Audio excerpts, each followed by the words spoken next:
teacups, what's brewing? Welcome back to the channel. Today we have some Chantal content to go over. She's actually had a few different things. We're mostly going to be focusing on the fast food funeral. I did write down a recap of her live. It started being called Hi, and then it got changed to Hypocrisy is Real. But she's had a few videos out. So she had the cat defense video, which I looked at, but then I was like, I'm not covering this. It is the same stuff. A text message from Pete, a man who has been proven to lie for you online. He's been caught doing it before, even though generally he's an honest guy. He has been caught lying on her behalf. It's not a trustworthy receipt. I'm sorry, come on now. I realize there's no reason for her to have recorded that video call that they supposedly had, even though I believe Pete said they didn't have it on his live, but I haven't gone to check that receipt. There's no reason for her to have recorded it, but that's the kind of legitimate receipt that could be believable. This text message is not. But actually, regardless, which is the point I've made every time she's brought this up, we have eyes. We can see how you lived and how the cats lived. And she's admitted to most of the stuff that we find neglectful and thinks that saying, well, because I was depressed, this happened, excuses it. I'm not saying she didn't have reasons that our house was the way it was, that they lived the way they lived, but it doesn't change the fact that they lived it. And it doesn't change the fact when she says, oh, I made a vet appointment right away. You didn't. You waited 3 weeks, and that was after 3 weeks of baiting the community that you were going to put her down. So to say, oh no, I loved them. Well, if you were faking it to troll the community because you enjoyed it, well, here are the consequences. But in the end, it was really nothing new, and I decided not to do a react. That was encapsulated there, was basically my react. We know what happened. She did a couples video about Eid, and when I tell you I would rather cut off my own ears than listen to it, I have not watched it. And unless it gets pointed out that it's relevant or has something worth talking about, the way the car video did, for example, I'm not going to watch their couples channel because I don't know what it is about them, but my God, something about them makes me uncomfortable. Something about them together and how they interact specifically. So the High Live didn't really have anything big in it. Shannon emailed a cease and desist. That was one piece of new information. Apparently Shannon put a video up of something. I didn't watch the video, so I don't follow Shannon, but I got big side eye for everyone involved because they were friends for years and they've both done enough to each other that I think the whole thing is stupid. Like, how do you defend yourself in court with everything that's gone under the bridge? You don't.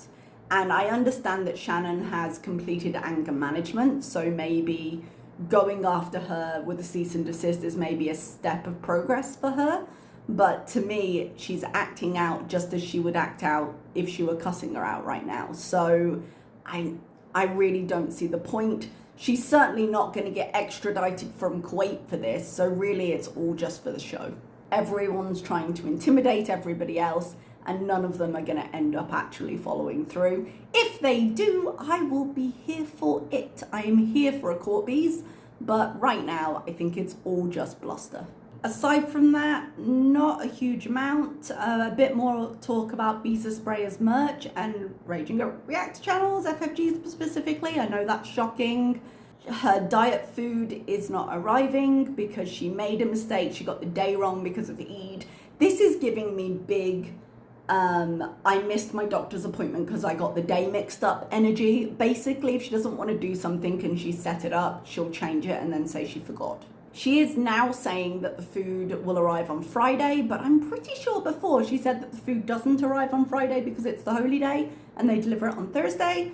I don't know, we'll get into it when we get into the other thing. And actually, let's do that now because I'm not seeing anything else in my notes that is really worthwhile talking about. Oh, the diet plan is to do the diet food now up until they travel. I think she's hoping to lose a good chunk on that. And then if she gives herself like a limited time of doing it, maybe she's got more chance of sticking to it. And then she wants to maybe do something Weight Watcher style, and then she might go into fast again once she's solved all her other problems. I think thinking that far ahead might be ambitious, but we will see.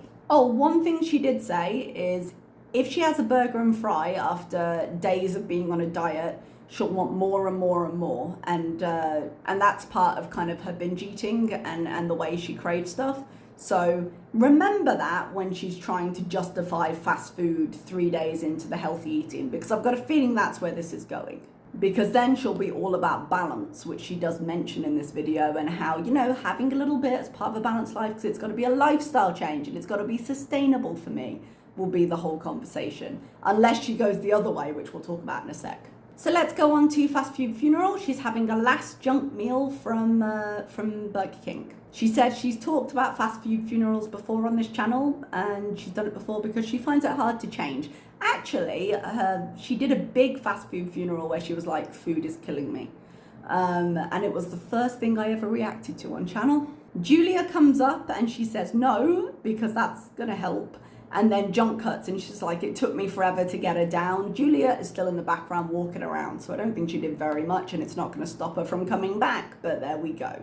She said, I don't know when I'll get to edit and upload this with Eid. So I'm like, is this old footage then? Is this something she recorded as Eid was starting and is now putting it up? That's interesting. I feel like this might be old footage. Maybe she was planning to, maybe she did this in preparation before and she is only putting it up now. I don't know, I've got no proof of that. I'm just saying it was an odd way to phrase it. Oh, I've got an extra cup of coffee today because it's still reasonably early. It's like 12:30. Treated myself. Excuse me if all my gloss ends up on the cup or anywhere other than my lip, basically. She said her monthly subscription for the food is 100 Kuwaiti dinar, which ends up being about 430 Canadian. And that actually is a little bit cheaper than I thought it was. Because if you take it by comparison with HelloFresh was like $80 a week, which turns out to be at a minimum 320 a month, depending on how many weeks are in that particular month. And that was only 3 meals a week. So if this is meals every day, that is a better deal than HelloFresh was. I think there are definitely cheaper and better ways to eat your food, but for the convenience and what she's getting, it's not that bad of a deal for this kind of service, I don't think.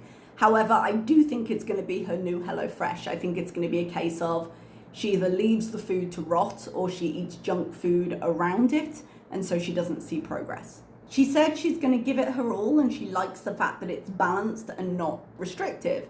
And she says her binge eating clinic said not to restrict. Yeah, do you remember? I think this was the binge eating clinic when they were like, start with small steps, don't restrict things, just work on, we know your car is a big trigger, so don't say you can't have the food, just take the step to not eat in the car. And then she freaked out and never went back. Really, they were just working on kind of avoiding her trigger areas and getting her on a little bit more of an even keel, and it did not work. She ended up ignoring it, whereas her dietitian, which is a second service she had access to in Canada and did not take advantage of, was promoting more keto, which she hated. Remember the little pepperettes, carcinogenics and things like that, because remember, when it comes to doing things on her own, she needs help, but when she gets help, she knows better. Keto wouldn't actually be bad for the things she likes to eat. I think she's got a stereotype of keto that she'd need to break a little bit, and it can be hard to stick to.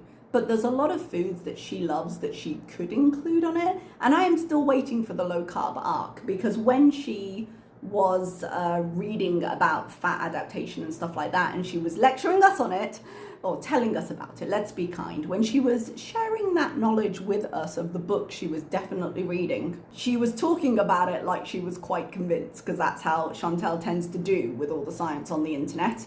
And I know that Hungry Fat Chick, currently, based on her vlogs, is succeeding with it quite well.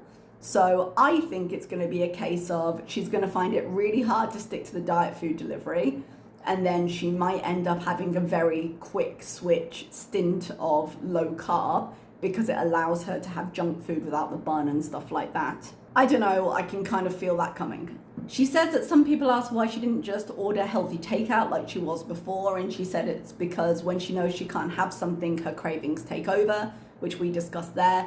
I think it's just going to make her ping pong back from one and the other, and because there's no consistency, none of them will work. I hope I'm wrong for the sake of the wastage of the food and the fact that she could make health progress here, because man, she is hitting a few limits in terms of what her body is capable of. And especially as she seems to be refusing to go to a doctor, either because emergency clinics can't cover her for that, and she doesn't have the right coverage to be going into hospitals for long-term treatment, or because she's just stubborn, I don't really know. But even if she had perfect access, I don't think she'd be taking it. And the way she has dealt with this before in Canada just goes to show that. She talks about gluttony being a sin in Christianity and how some people will fast on certain weekdays here. I think someone told her gluttony is a sin and she tried to justify herself a little bit, and how it's not a sin, but the basic idea is God gave you this body, you should take care of it, and how she struggles to voluntarily fast. But despite the fact that she is now basing her channel around this, that's clearly between her and her God. She justifies the mountain of food she's eating. She got like a double chicken royale. I think it was curly fries and then these cheese bite things. She was like, well, this is one meal with an appetizer.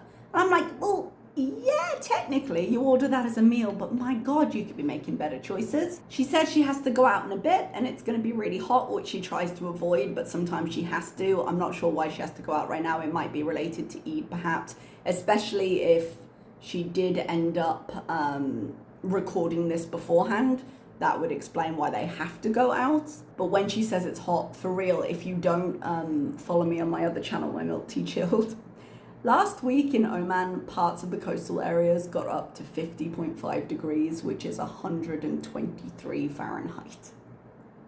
My God. She says the meal is super filling, and it has a lot of food for sure. It's going to fill her up in the moment, but junk like that just won't stick with her. In another hour, she's going to be hungry again, because that's the way that food works. She's going to put more videos on the couples channel. No, thank you. I did not ask for this. When they start doing the travel ones, I think I will follow it because I'll find that more interesting, but right now I'm just relying on the community to tag me in stuff they want to know about, quite frankly.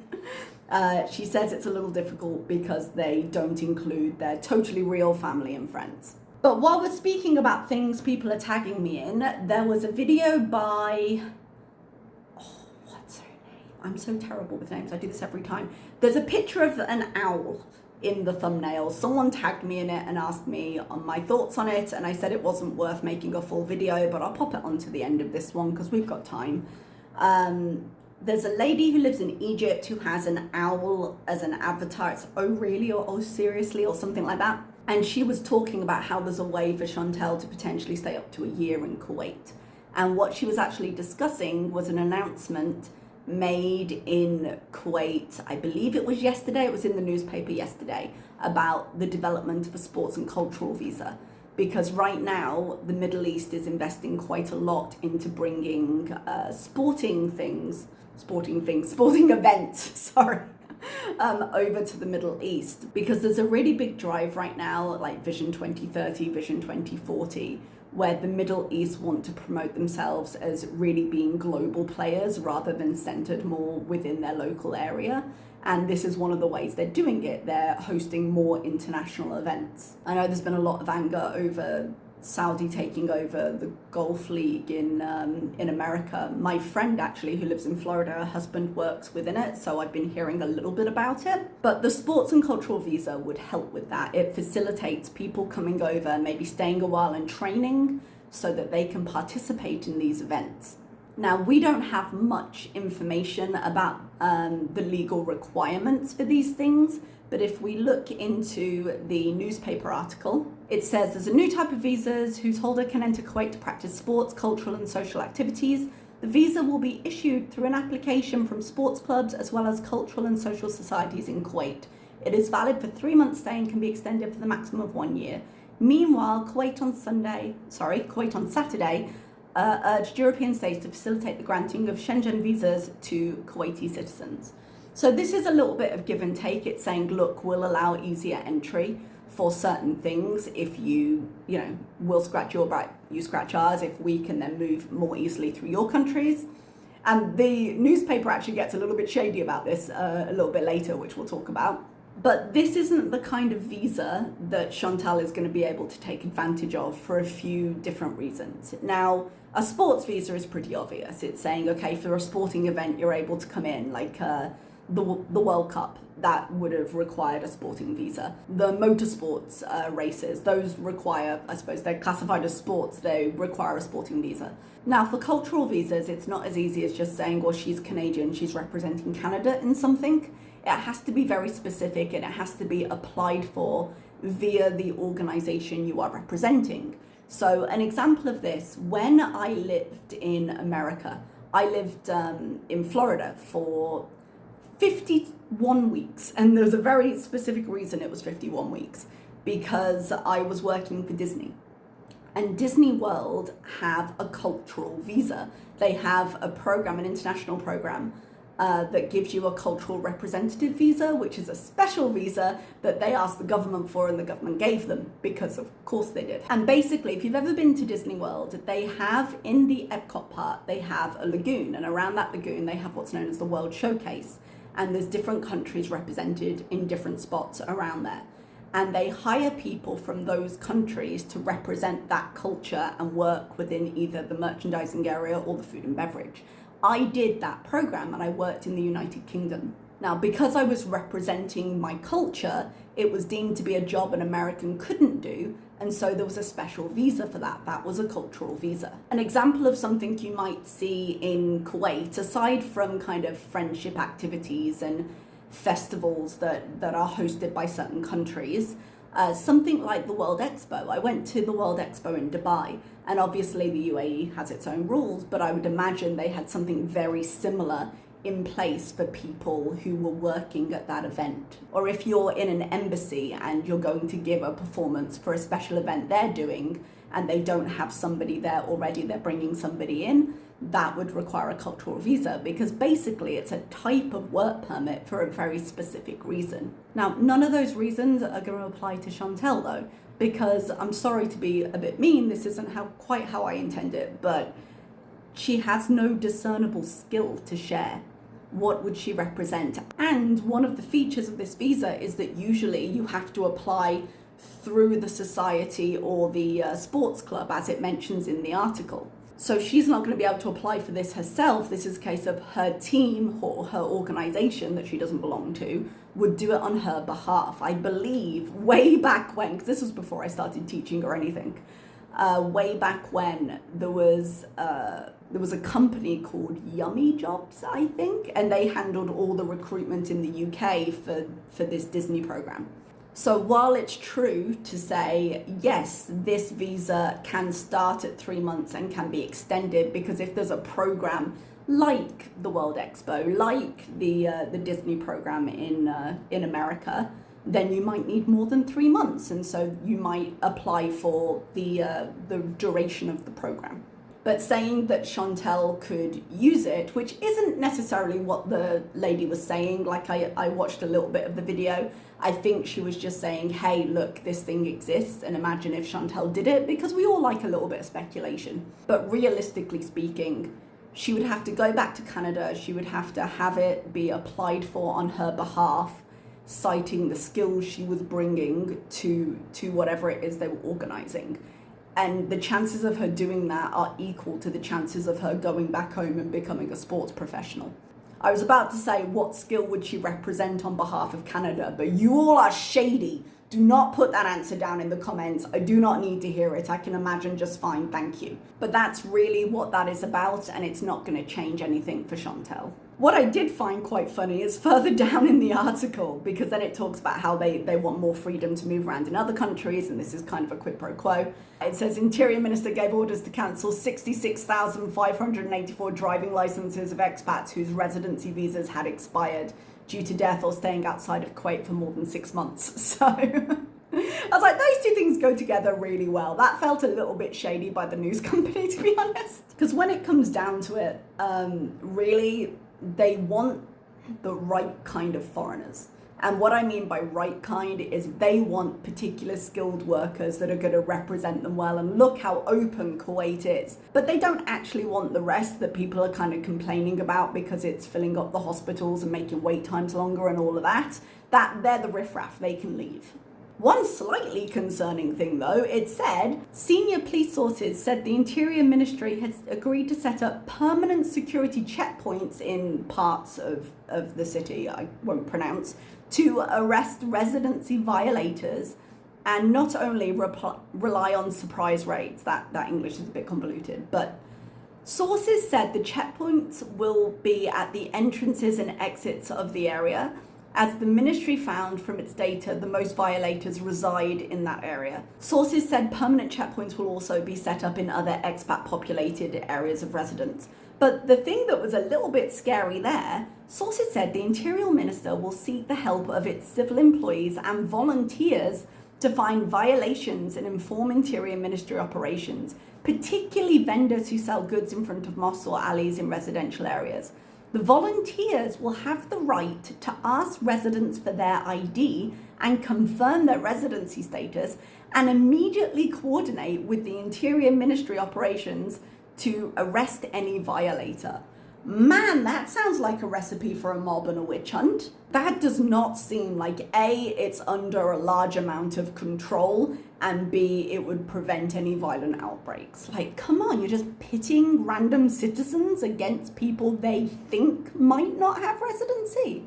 Oh, that's terrifying. But anyway, not really the point of what we're talking about here today, just something I noticed and was like, whoa, that's a big old thing. But that's where we are right now. I suppose we will see how well this diet goes and how long it lasts. I don't imagine I'll have to make too many videos on it, but we will see. And if and when she changes her mind and ping-pongs back to a completely opposite approach, I will be here with you. Thank you so much for watching. I'll see you next time.